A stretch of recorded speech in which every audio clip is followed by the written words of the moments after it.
Well, welcome back to Real Estate Therapy. I have with me today somebody who I really appreciate. And let's just get right into it and start with Stacy Drescher introducing herself and telling us what she does for a living.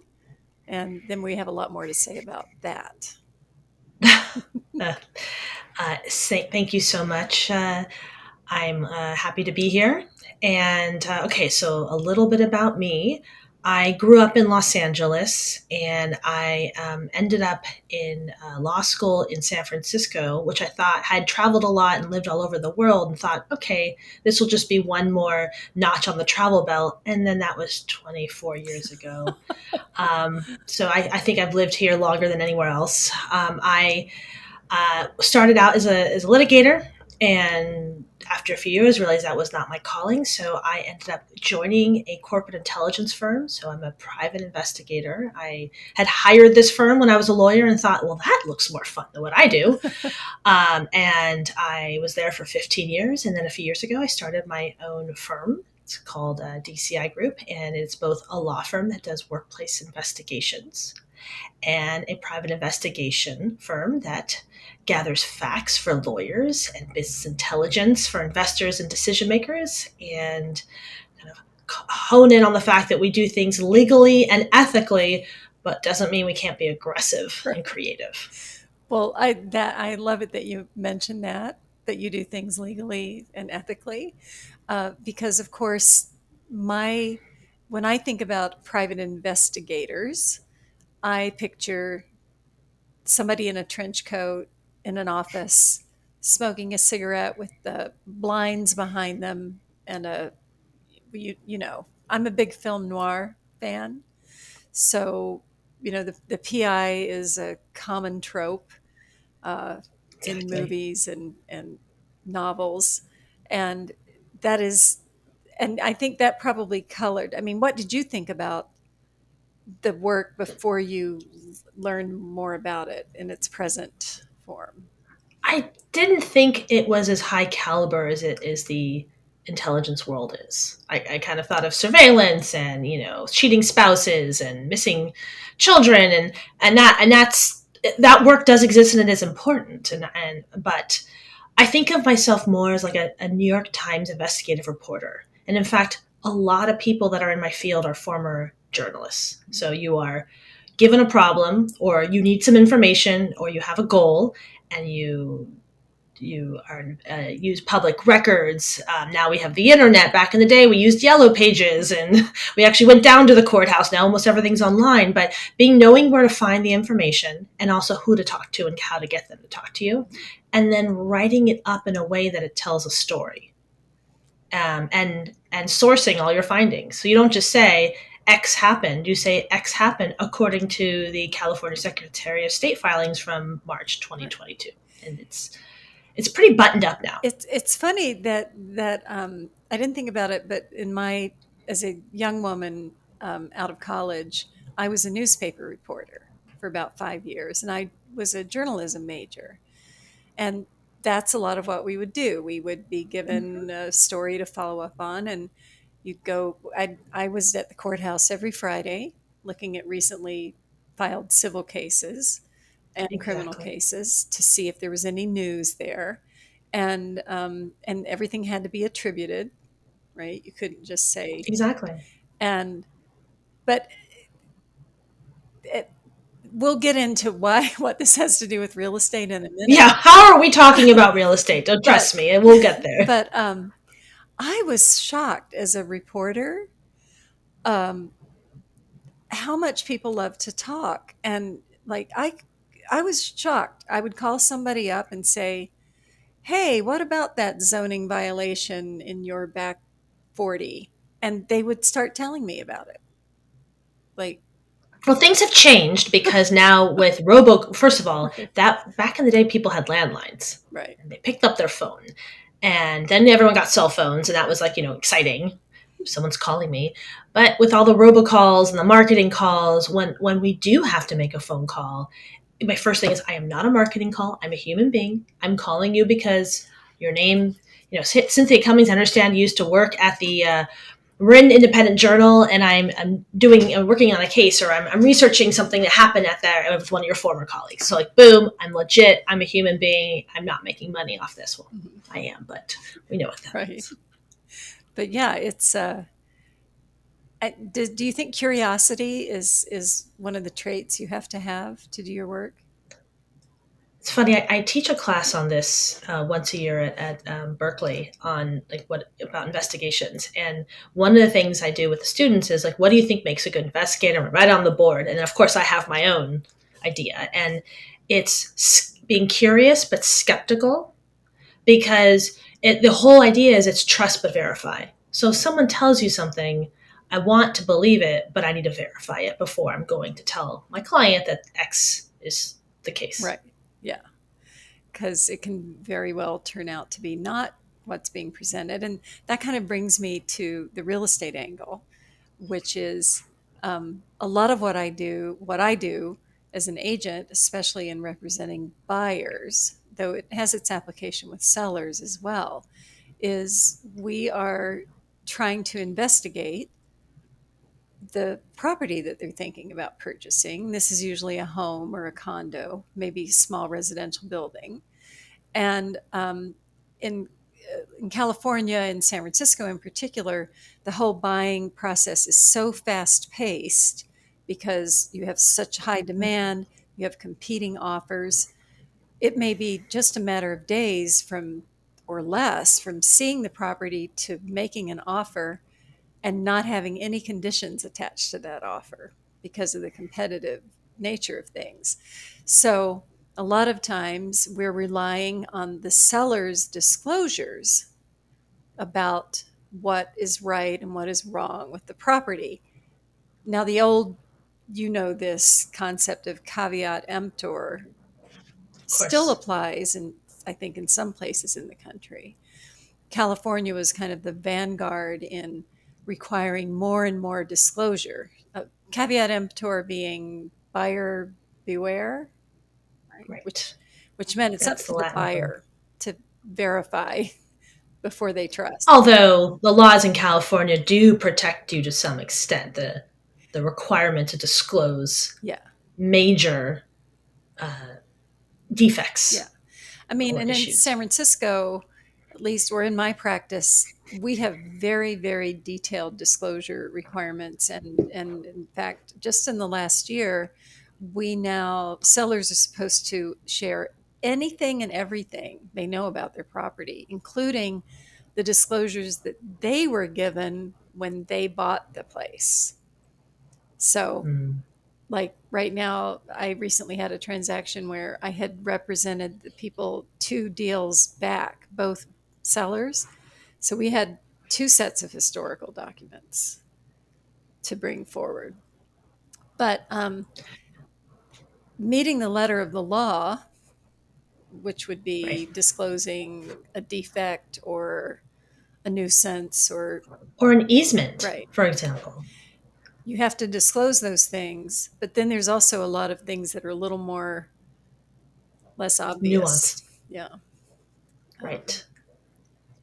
And also, for example, I live in a house where we have a massive bay tree that's really close to the house. mhm, And so, of course, my concern is that were the roots going to affect the foundation, or did they kind of fix any problems that maybe they didn't want me to see? So, of course, I had my inspector go into the crawl space under the house, see if there's any signs of roots, right. and it was fine. Obviously I live here now, but that's you have to eyeball some of these things and ask very detailed questions. Right. And I mean, it takes curiosity, common sense, and kind of thinking a little bit outside the box, which I try to do as a realtor when I'm representing people.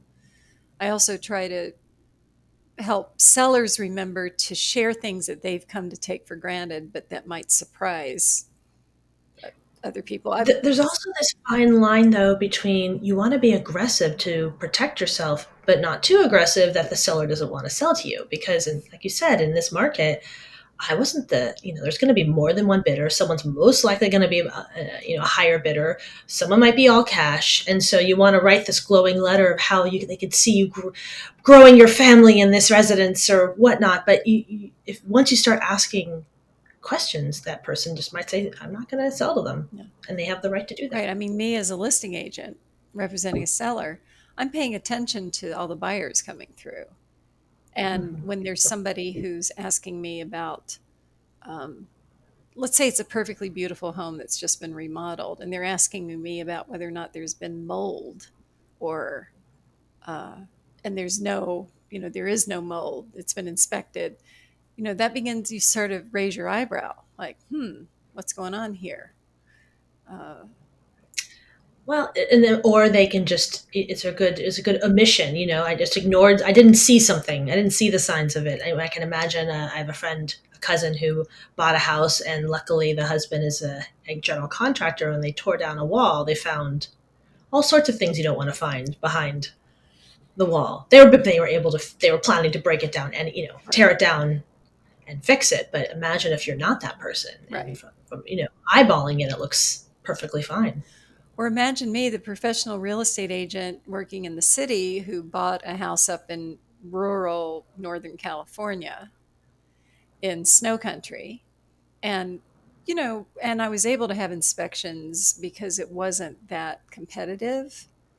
Um, and so I didn't have to rely just on what the seller said.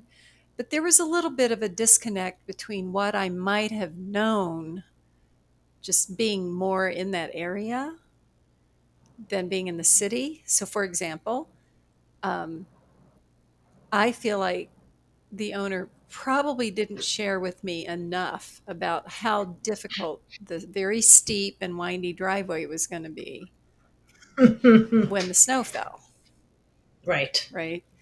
Um, like impassable. For Like buy a snowmobile and that's how you're going to get into your front door. if yeah, yeah, like no truck, no plow. I mean, a plow can do it, but good luck getting a plow right when you need it.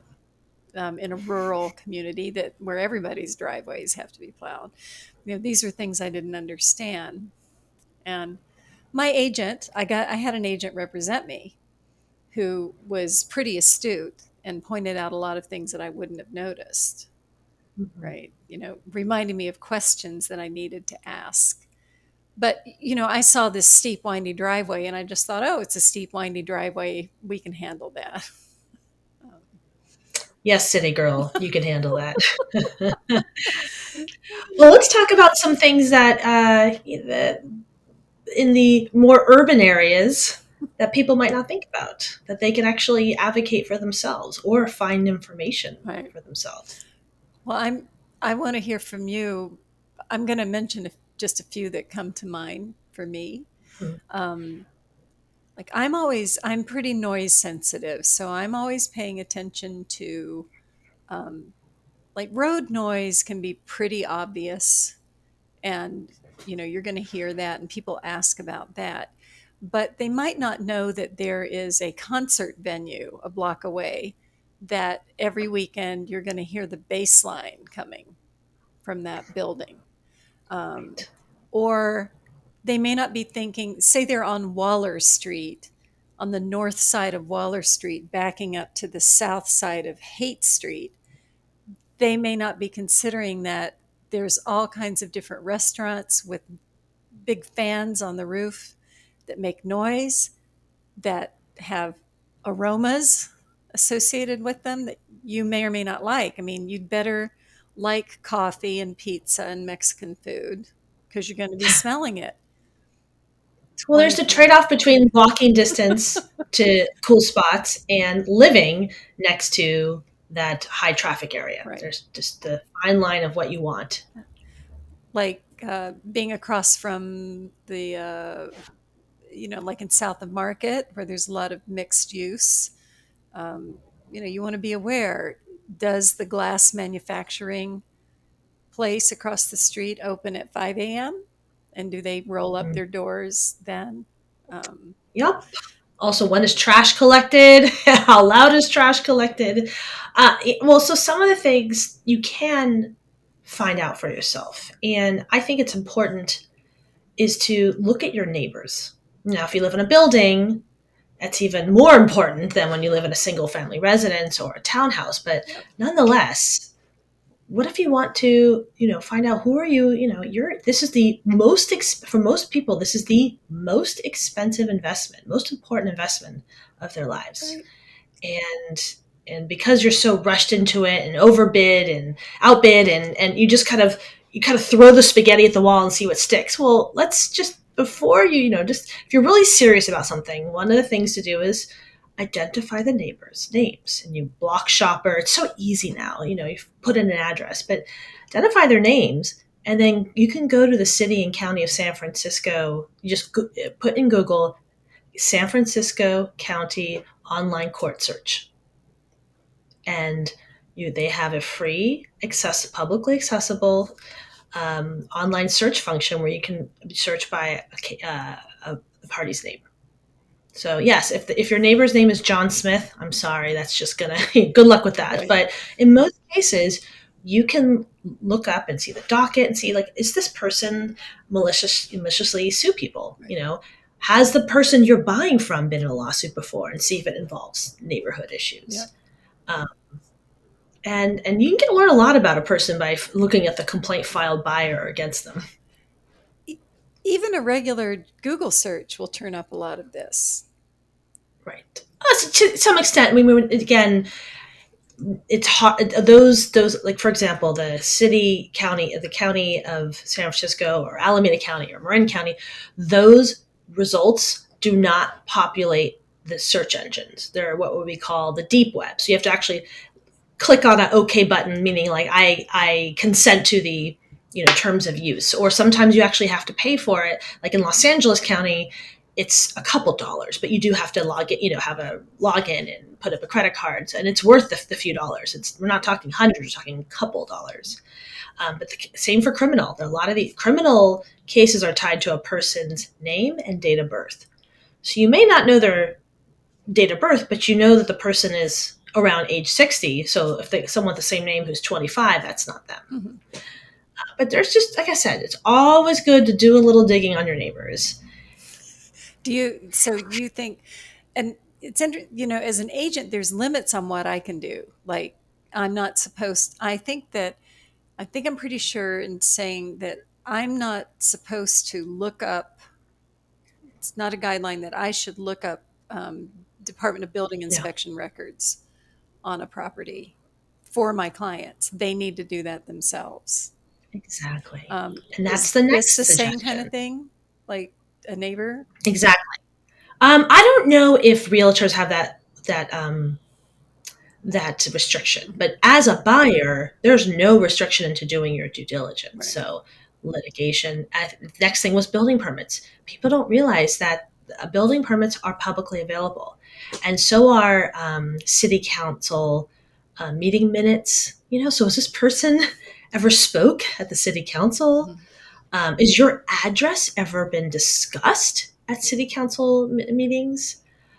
Sometimes the city or the county has a search function where you can search by the address and see, are there any building violations, permits, inspection issues. Especially when if you're buying a TIC, what's their place in the condo lottery? I mean, there's a lot of things you can do before you sign on the dotted line. Let's Um, explain to some of our listeners and viewers what a TIC is, because tenancy in common is really just a form of ownership, but it has kind of a different meaning. in San Yeah. Francisco, it does actually, because I think husband and wife often will own a property as a tenant Yeah. TIC. But a tenancy in common in San Francisco is a really big thorn on my side because I once owned one. Mhm. Where if you buy a condo, it's not a condo. That's the difference. A TIC means, let's say there's a 6-unit building and each unit's the same size.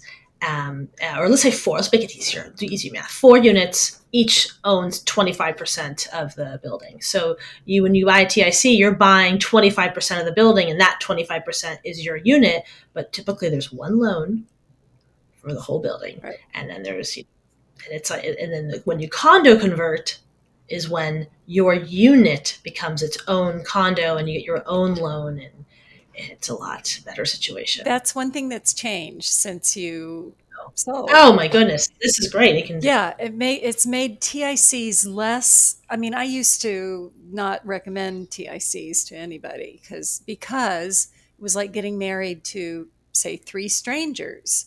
And if one of them mm-hmm, developed a drug problem and stopped making their payments, well, the rest of you were going to have to make up for that. I mean, that's a worst case right, scenario, but it has happened. It has happened. yep, Um, but now they have something called fractional financing that a lot of mm. banks offer so that you can get a loan on your TIC interest, which is makes it a little nicer. You don't everybody doesn't have to refinance every time you sell. Well, the frustrating thing is that I did own one TIC, and fractional financing was an out that was available, and the other owners didn't want to do it, even though our loan was at something like 6% when you could have done fractional at 4%. So thorn in my side, but that's but I do have a good story at the end about a drug addiction and Oh, of one of oh, I my can't wait to hear that. a kind of a B-list actor who retired and decided that heroin was his next Oh, movie. oh dear. Um, so there's also noise, nuisance noise complaints. Like it's important. Are there any filed against your person?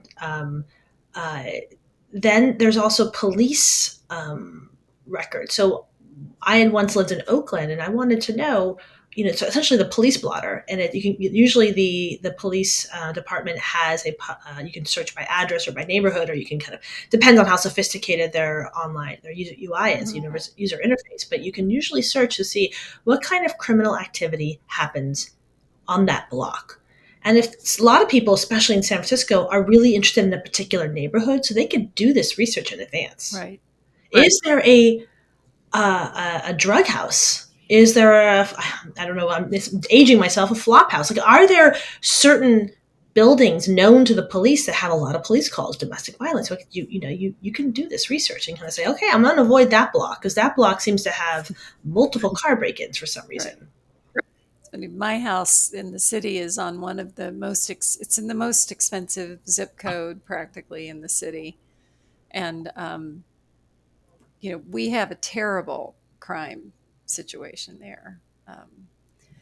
I won't go into detail, but, Oh no, but it's a very desirable neighborhood. There's a lot of people walking around who are tourists, and there's a lot of opportunity. There's a lot of opportunity crime.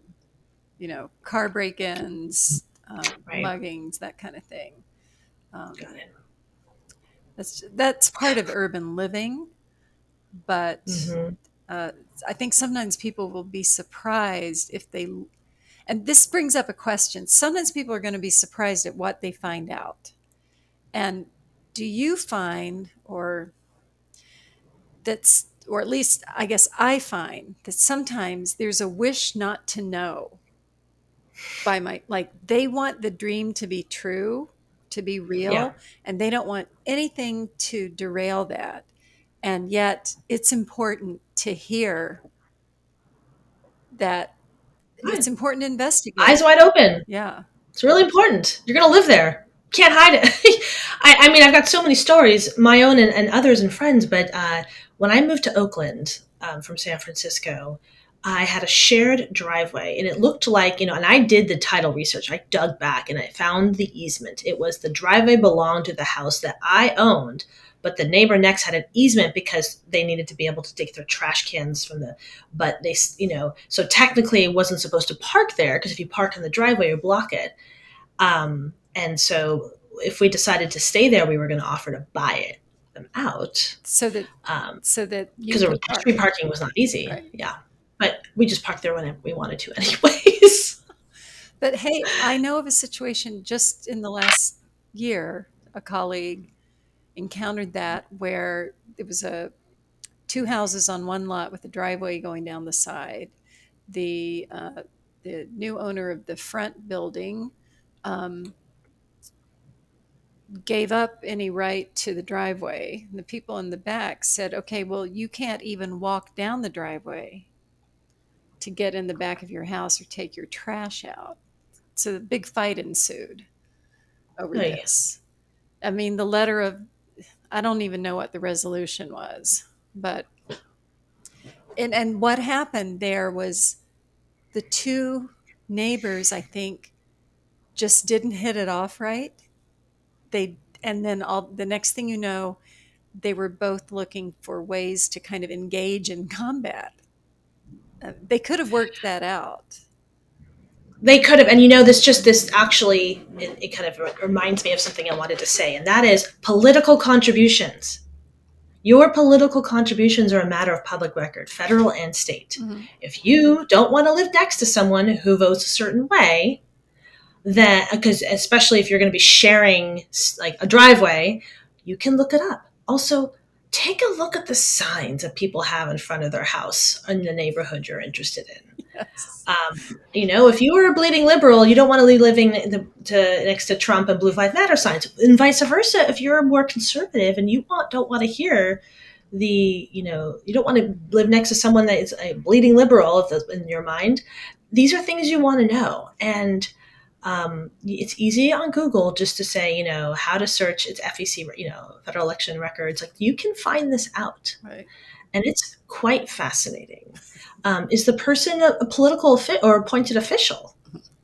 Do they are they a member of city council? Do you want to live next door to a policeman? Do you want to, they work for the University of California? You can find out their salary. I mean, there is so much you could find out about someone. How is there Um, such a thing as like diplomatic immunity that would affect you? I mean, have you ever heard of that? Like, yes, but that's more for diplomat. I mean, but let's if say you're you a, live next somebody. There was a diplomat next door. Would you want yeah, to know that? that's I mean, it's good to know. And the other thing is, when you buy a place that has a tenant. Mhm. So let's say you're buying a multi-unit building. As a landlord, you are permitted to, especially when you're getting a new tenant, credit checks and all that. But like, you're going to have access to some personal information about your tenants. Do a background check on them. Whether you hire an investigator or do it yourself, it's really important to kind of refresh any. You're going to be this person could, as you know, it's very hard to be a landlord in San Francisco and many Bay Area counties. So it's good to do your diligence on them, Yeah. especially if you're planning to own or evict. Yes.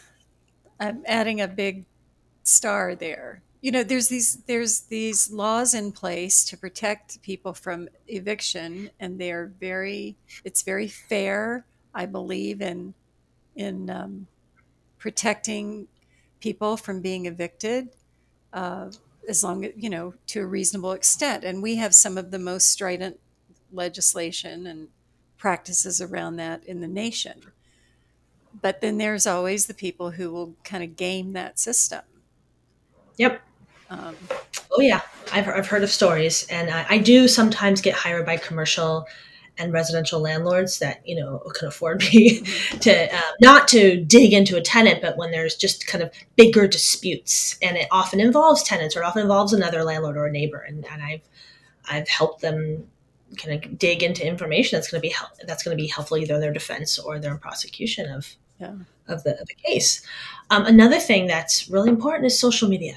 Now, the older someone is, the less social media they probably have. So if you have a 75-year-old, kind of elderly couple neighbor, the chances of them being on Facebook and telling you about their personal life is not as great. But let's think more in the Gen X and their children. So you find out their name.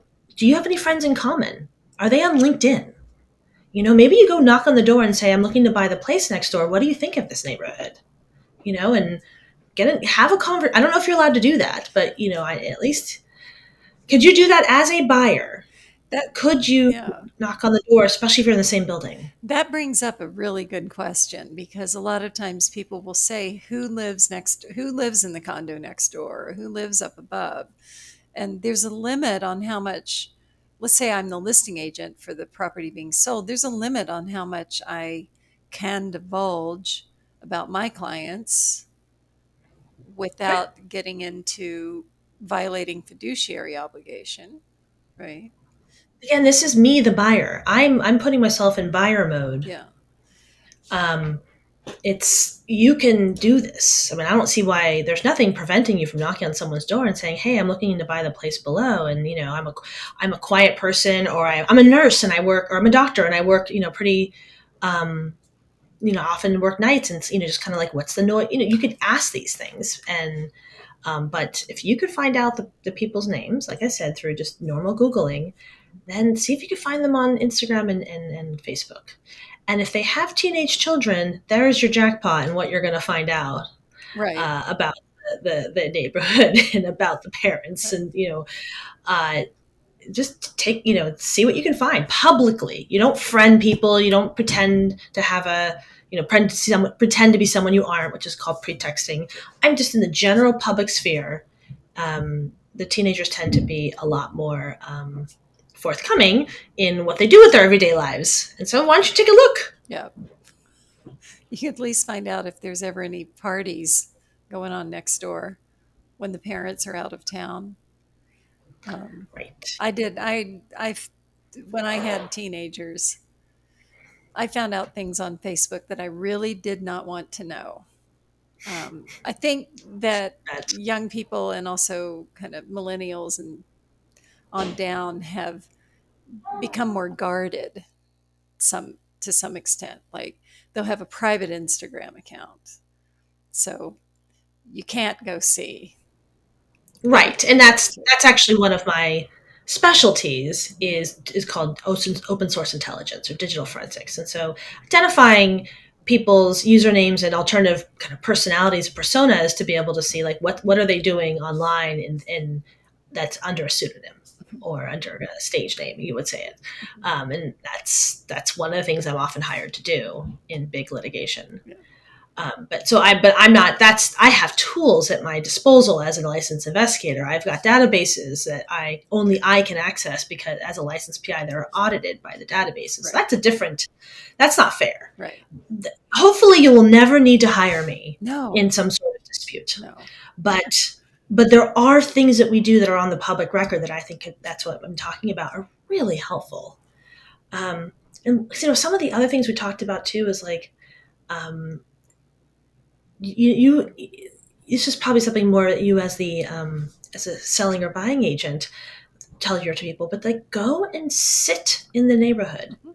Just find a bench across the street from your building, or take if you have a dog, go walk the dog there for a couple days in a row at different times. Just see what happens. Yep. Is there, is it a really nice neighborhood that happens to have a unhoused encampment, kind of in some wooded area right off the freeway? That's something you wouldn't with your naked eye see unless you walked the dog and saw it. Is there a lot of trash on the ground? Is there, um, just what do you like you said about restaurants and smells, but just take a walk and see, look around. And are there a lot of trees that like just the tree detritus just kind of fall all over the place? Like things that, sap. Is your car going to get full of sap when it sits in the driveway? Yeah. You should at least know that because then once you've bought it, I mean, most people are going to be fine with that, right?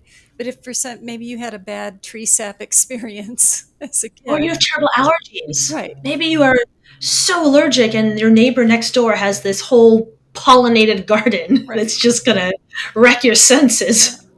And I think there's no substitute for going by a place at night and seeing what it's like on the street, trying out the commute to places that you go. What is it like to walk down? Like, here would be a typical example. Somebody buys a house in Noe Valley, and it's actually quite a ways up the hill from 24th Street. I think Mm-hmm. it's probably a good idea to walk that round trip a couple times to see if if it really makes sense. Are you if you're paying for the convenience of walking to 24th Street and you have a choice, do you want to be all the way up the hill? Are you actually going to walk to 24th Street? Um, Or when the seller tells you parking's not a problem, right. if you drive and you get home from work at a certain time, for a week, go by there every day and see like what is it like to park there at that Yeah. time. See what it's like. Um, Um, the other thing is read the local newspaper. So I live in Marin Independent Journal, San Francisco Chronicle, but start reading it. And also Next Door is really great. Yes, there are some pretty wild accusations, and it's a very it could be a gold mine of just things you don't want to know, but it really does give you a window into the type of people that you're going to be living along. So yeah. join that next door neighborhood that you're interested in and see what's happening. Do they talk about break-ins and violent crime, or are they talking about kind of insignificant things that you can handle? Right. So here's a question. Mm-hmm. How much of it, like I'm not in the don't want to know camp because I'm a little bit of a control freak and I'm very noise sensitive. Like I if the neighborhood's too quiet and I can hear people when they walk by talking, that bothers me, right? So Interesting. so I know I have a pretty good understanding about what my limits and my sensitivities are. Um, but then how much do I indulge that? Like, when does it tip into making yourself crazy by trying to find out too much? I mean, I think what I'm asking is, or what I'm saying is, usually there's something that would give you a feeling that you ought to inquire about the thing. Probably the wrong person to ask because I inquire about everything. Mm. There you go. Well, I'm going to give you a couple of real life examples of my life. When I lived in San Francisco and I was in this TIC, it was in right on Dolores Park, and there was a penthouse at the top. So it's kind of like 4 units on the first and second floor, and then this huge 3,000 square penthouse owned by a guy who was an actor in the 80s. And it wasn't disclosed to me, but he had a very significant heroin addict that attracted a lot of people from the park and he ended up dying in his apartment when I was living there. But like one point, some crazy person on heroin was climbing up the fire escape. It's just like wild stuff that I wonder, like, did it get really bad after I moved in? Or were there signs Because before? Yeah. or were there signs? I don't know, but that's something I didn't. When I met the neighbors, I never met him because people were like, "Oh, he never leaves. He's always up there." And he was 2 floors above, so I didn't really worry about it. Well, Another, I'm just yes, going to interject there that as an agent, as your agent, all that aside, one thing I would have talked about was that you're buying a TIC in a building where you have four owners who are kind of they have kind of a relatively equal stake here. And then you've got one person on top who has a wildly different stake in the building. And or let's say it was a commercial unit with four residential units. right. Right there, there's, there's, there could be some friction because of different priorities. Well, he bought his place cash, so he wasn't part of the loan. But still, I say, but he was a very nice person, but Oh, well, it just had a drug addiction, and pretty it got pretty dicey at times. Um, so and it's funny because I'm not going to say, but he was on a TV show, and it was like his character was this very angelic, you know, sincere person. Like, what? He was oh, on the show for years. You're like, what happened? Children, do you have them? Do you like them? Do you dislike them? Look for signs of kids in the building or in the neighborhood. So I'll give you an example. When I moved into my neighborhood recently, and I live in Marin now, there were basketball hoops everywhere. There were kids' bikes in the front of the house. And I have elementary school age children, and I thought, this is awesome. right. This is great. And it's fantastic. Kids knock on my front door. They're like, is your kid there? It's like the Wonder Years in a lot of ways. And yeah, I'm 20 minutes to the Golden Gate Bridge. It's fantastic. But I also live next door to someone who does not like the sound of Who's a children, grump? who's a total grump, who never had kids, and is always, and I won't get into it, but it's real frustrating. And so, to the point where we might have to file a harassment or nuisance case. Wow. But like, I did some PI digging, and there's nothing on this guy.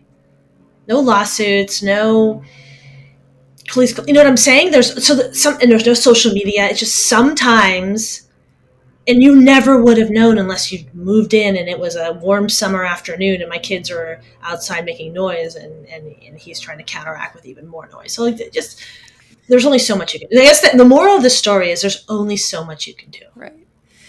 And and just eyes and ears. and there's only so much that can be disclosed. I mean, like Mm-hmm. you you're not I'm I mean, you're not supposed to say are there children in the building is not really a legitimate question because that could be discriminatory. Of course, Um, and of course. so But you can look, you you can can see look. those things. Yeah. There's a You lot can of, signs are everywhere. They make themselves known, right. um, and I wanted that in the last two places I lived, but not when I was buying my first condo on Dolores Park. No. Um, I remember my first TIC. I was in a 2 unit building. I was the lower unit, and clients of mine bought the unit upstairs. We lived very happily together, um, and it was great. But I know the exact day that their daughter started walking. I think another thing that again, there's also very subtle, simple things that people should do, in my opinion, and that would include see the place at night and during the day, especially if you have any questions about how much light the place gets. Look for shade loving plants in the backyard if that's important to you. So if you see a bunch of impatiens or you see moss everywhere, you need to think about that, right? mm, Um, and always sit down in some of the rooms. Sit down in the living room and see how it feels. Use all your senses to try and understand the property in this more holistic way. I think a lot of people skip that. Um, yep. but you might sit on the in the chair in the corner and decide you don't like this living room. Or this closet is not big enough. It seems big, and then when you look around, you're like, I can't fit all my stuff in here. Right. Um, the other thing is just like the cost. Can you find out like what are the PG&E and water cost, like what are the costs of living there beyond just what your mortgage is going to be. Yeah. I don't know if that's something you could find out, but it's important. Is it, does the house have insulation? Is it cold? Is it just a house that's freezing in the winter? Of course you're not going to know that if you're buying in the summer, but ask the neighbors, ask the person you're selling from, be like, what do you do for heat? Right. There's a That's fireplace. always a good question. And as an agent, that's something I'm always looking for. Heat sources, electric heaters that have been plugged in. So Mm, lack of heat source, additional heat sources, dehumidifiers, mm. air filters, that sort of thing. That's either indicating noise or freeway soot, right? You want to pay You know, attention to those things. and you talk about noise. I was going to say, um, I once had a friend that lived next door to, actually, no, it was me, but like it was, my friend lived next door to me, and then next door to them was this couple that fought all the time. And I was lucky I didn't hear it because I was two doors down, but like they just always fought. And that's where you say sit down. I mean, really, take your dog if you have one or yourself for a walk in the neighborhood multiple times, days, multiple different times of the day. And like, again, if you could figure out their names, is there a divorce filing? Does this person have a, history of verbal abuse? I mean, it's amazing what I find in the public record on people in the B2B context when I'm hired, for a case. But it's really important. These are all signs that when you're just excited to buy a house, just to be a homeowner, you forget that this is where you're going to be sleeping every Right. single night. And I think I'll add to that if you are a seller, if you're a homeowner, you if you've complained to the neighbors upstairs about the footfall from their kids and you've done so in an email or you've done it consistently, you'd better be ready to disclose that, right? Mm. because that's also an argument for maintaining things as they need to be maintained. Be sure that your stairs are not rotting out. Do that ahead of time so that it doesn't show up as a recent item on an inspection. Instead, they've just been sound all along. And the same thing goes with maintaining relationships with your neighbors. Um, try to work it out. Don't start by calling the noise police. Have a conversation first. Yep. But but Well, on that note, you are your own investigator. I yes, mean, just put on the PI hat, put on that fedora, put on that trench coat, get inspired, read I love it. read the Maltese Falcon, read Nancy Drew, and see if you can really just put those glasses on and actually see things and look for things. Because like I said, a lot is out there Yeah, that's available to all of us. yeah, and some Um, of it is just opening your senses. Like, did you smell some cigarette smoke as you were coming up the stairs to the house? mm, There might be a neighbor who smokes. Do you want to tell us? I'll put it in the show notes, but do you want to tell us where we can find you? sure, my website is DCI Facts, like fact or fiction, so DCIFacts.com. It's plural. And my name is how I spell it, and you can find me on LinkedIn, or you just Google me. Well, I'm thrilled with you, and Thank thank you you. for being my guest. Thanks, Cynthia. Bye.